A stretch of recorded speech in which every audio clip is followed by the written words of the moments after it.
What does Elon Musk, Global Foundries, and Qualcomm's private jets all have in common?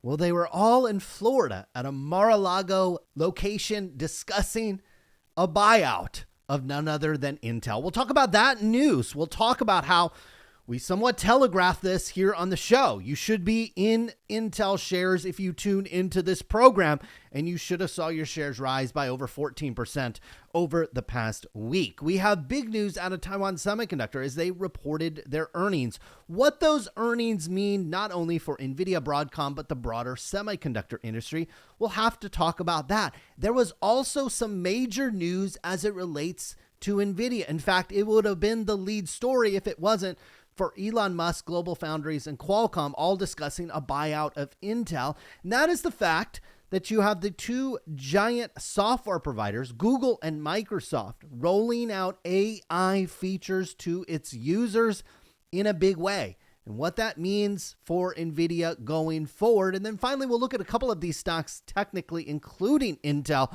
which signaled two different buying opportunities over the past couple of months.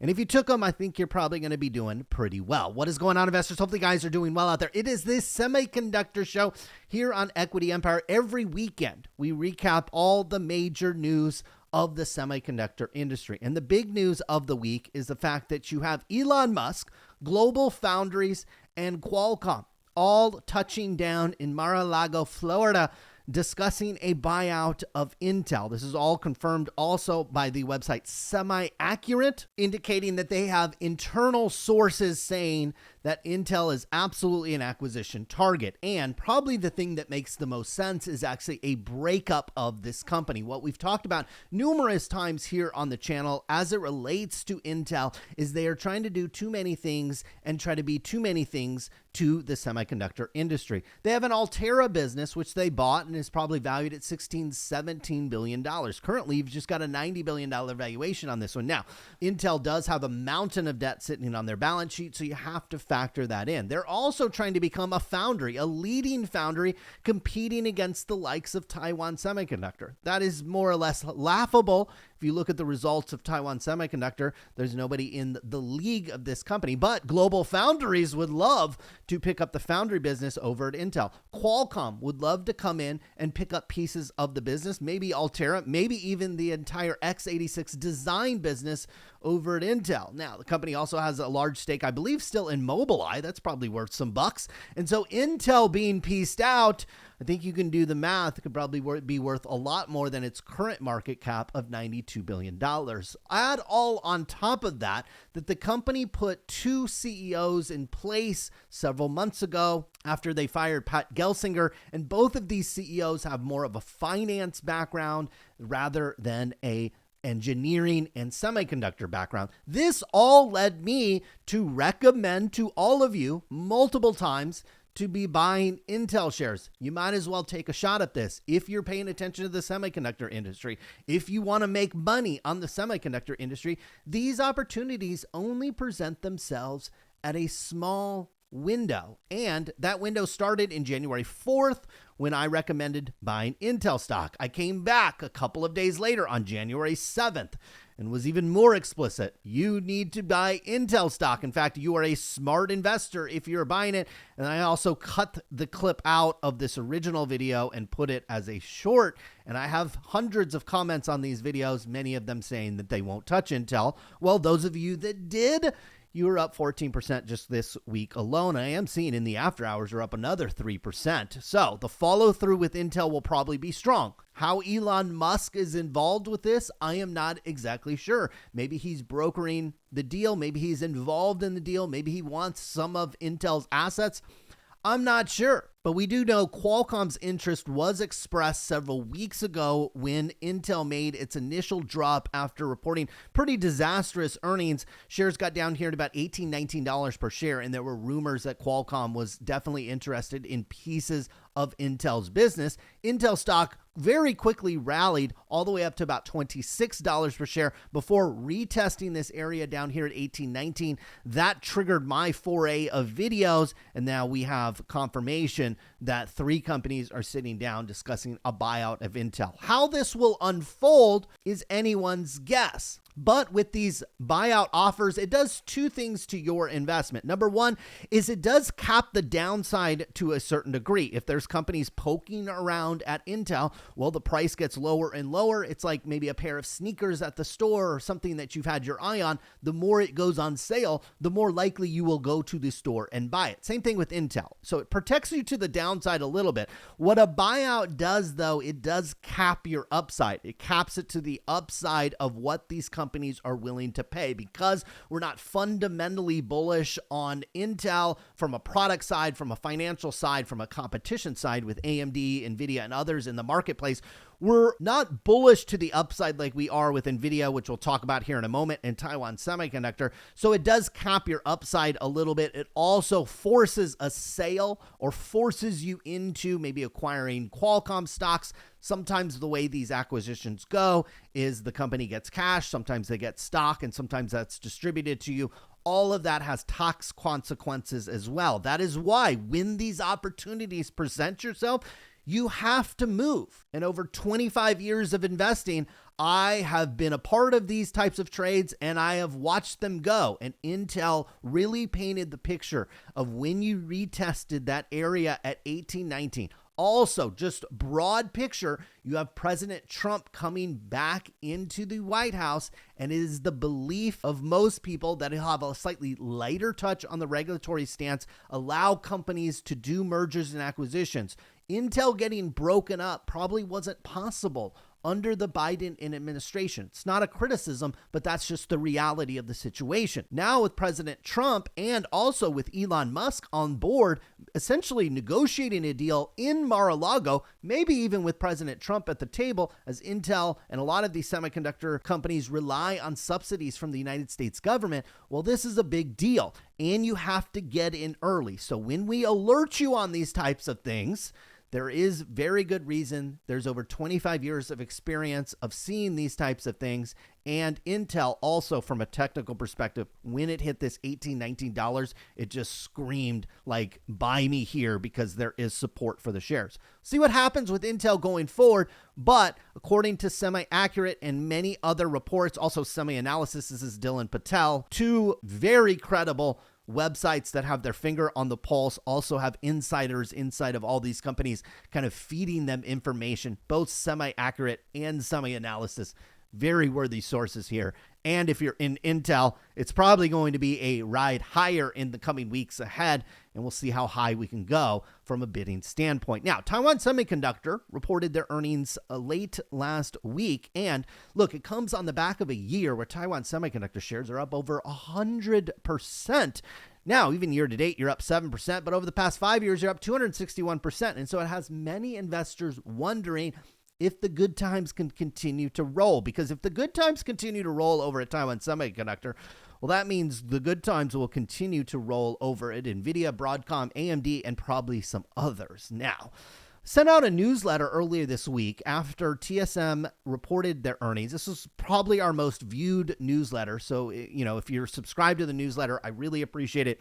This is only going to get better, and we're only going to have more information coming out. And so I really do appreciate it. If you're not subscribed to the newsletter, there's always links down in the description below if you want to check it out. Now, in terms of a high-level overview over at TSM, we're focusing on high-performance computing. That is because when you look at cell phones, when you look at traditional PCs, you look at tablets, you look at any other computer chip, the growth is just not there. Apple's revenue is not growing necessarily because you're not seeing over and above demand for new cell phones. You're also not seeing on the laptop side.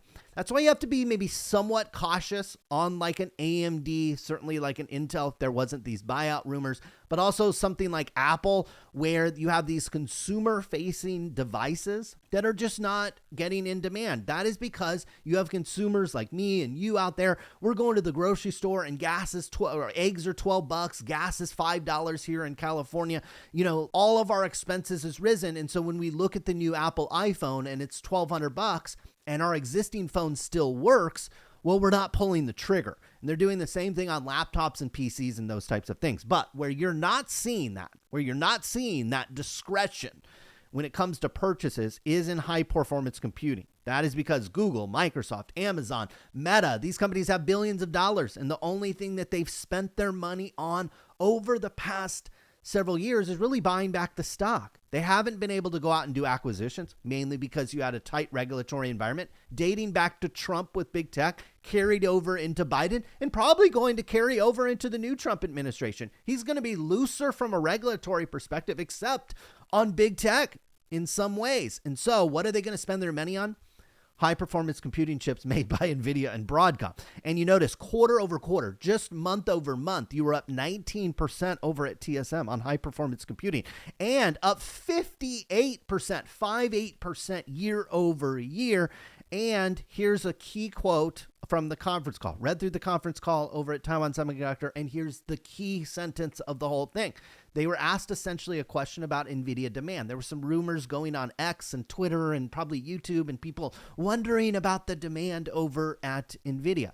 We'll talk about Nvidia here in a second, how their demand is not only going to continue, but it's going to skyrocket. And that was confirmed by executives over at Taiwan Semiconductor, where they said this here: we are working very hard to meet the requirements of my customers' demands. And in this case, my customer was Nvidia. So the cut in order, that won't happen. And in broken English, actually continue to increase. So there you have it.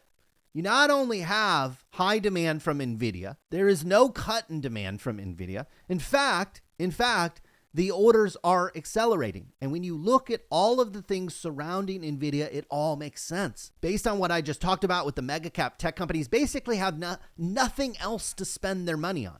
And if you don't spend your money on AI, you might get passed by. If AI turns out to be the next great thing like the internet was or the smartphone was, and you don't spend your money on it, guess what? If you're Satya Nadella, if you're Sundar Pichai, if you're the CEO Andy Jassy of Amazon, and you don't spend enough money on it, guess what? You're out of a job. And so these companies have to spend their money on. And we got two very specific press releases this week that were critical. And these flew completely under the radar. I don't see anybody really talking about this or connecting the dots. And that's what you have to do as an investor. You have to connect the dots. You have to connect the dots before the private jets touch down in Mar-a-Lago. That is what we've done here multiple times as it relates to Intel. And that is what we're going to do with Nvidia here, because you have Google having big programs that are used not only from personal users, but also from a corporate perspective, a business perspective. You have Gmail and Docs. Those continue to be free. Google subsidizes those through their ad business. They're not really running ads on those types of things yet, but there is something called Workspace, which enterprise users, large organizations, instead of paying for a Microsoft Office plan, well, they have this Workplace plan. And what the two companies, both Microsoft and Google, we'll focus on Google here in the beginning, is they've tried to get users to pony up paying an extra fee for AI.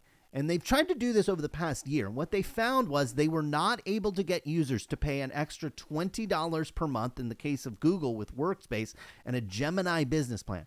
They have not been able to get users to pay up for that. And there's a number of reasons for that. It could be that workers are using their own personal device, or it could be that the corporate has a subscription to ChatGPT and you're getting your AI services from ChatGPT and you're taking that over to another service. There could be other free or other resources out there as well. And so what Google has decided to do is layer this on for quote unquote free, this is AI Gemini services, into Gmail and Docs. So there will be some upfront costs that Google has to eat here, but they are raising the price of Workspace and just giving you the AI features whether you want them or not.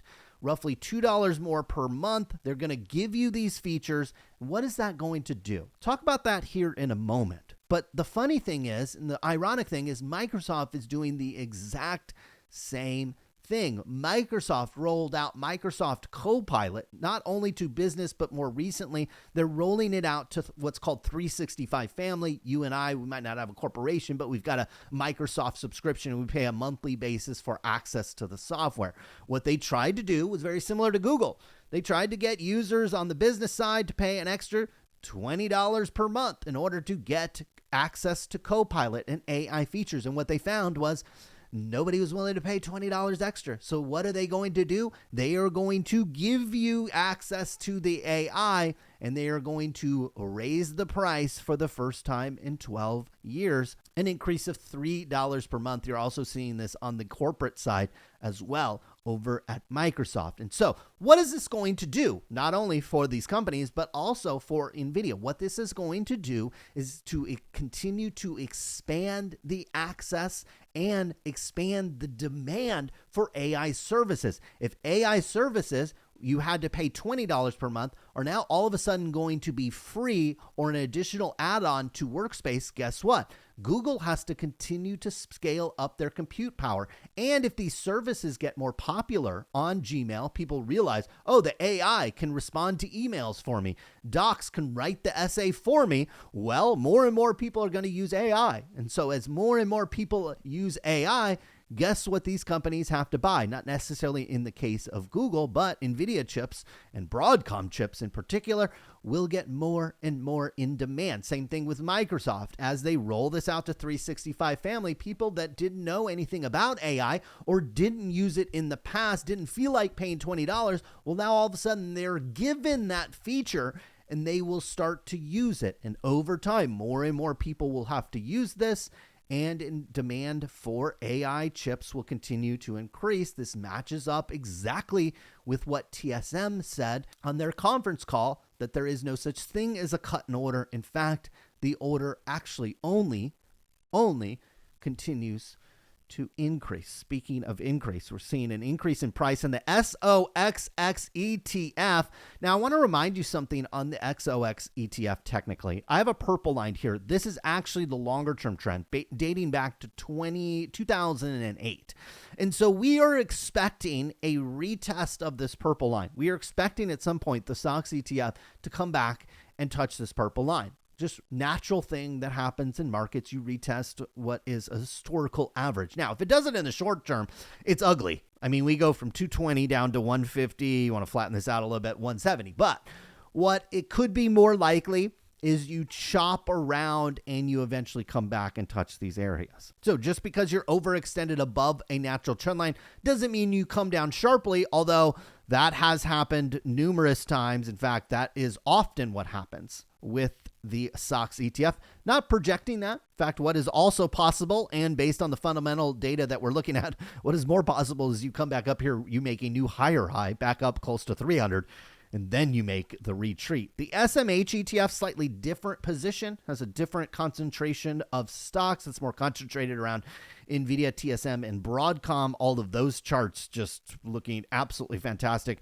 You're more towards the top of the range here. Any pullbacks in this one, you want to get in on that one. Nvidia is looking absolutely fantastic. I've put in this purple trend line. You have multiple trends with Nvidia. First of all, the long-term trend is, it looks absolutely fantastic. That's probably the long-term trend, as funny as that sounds. Now, we'll come back and retest that really at some point in the future. We'll probably be much, much older, and my kids might be, contributing to the show at that point. You have this kind of what I would call maybe more of a breakneck trend, depending on how you want to draw this in, a very steep uptrend. I think we're kind of starting our process of flattening that out at some point. I think you could step in here and buy Nvidia with the understanding that you probably want stop losses on this one at some levels. And then finally, we'll look at Intel, give you a little bit of a bonus. Some people are wondering why we're not going through the whole thing. That is because we have Equity Empire Elite subscribers that are getting or gaining access to all of our technical analysis. And if I just give it all away for free, they have no reason to subscribe for that type of thing. So, look, I'm going to give you as much value as I possibly can. And what I give you value on here, I think you can make money on. There was a clear area of support for Intel down here at 19, the next area of resistance. And this is technically, fundamentally, when you have a buyout, God only knows what's going to happen with this one. But as it makes its way back up to 26, 27, I will peel off some shares. I do have a decent position in Intel where if it gets to $26, $27, I will be able to sell not the whole position, but some of it and go buy a new putter or a new sweater or something. That is what I do with my short-term trading opportunities. Everybody has the stuff that they do it for. With my short-term trades, I go out and I buy something. Maybe it's for my wife. My son just wanted a new $500 Lego set for his birthday in a few weeks. Maybe he'll get that with Intel shares. We'll see. But that wraps it up for today's show. For January 19th, be sure to join us next week. We have the first full week of the Trump administration.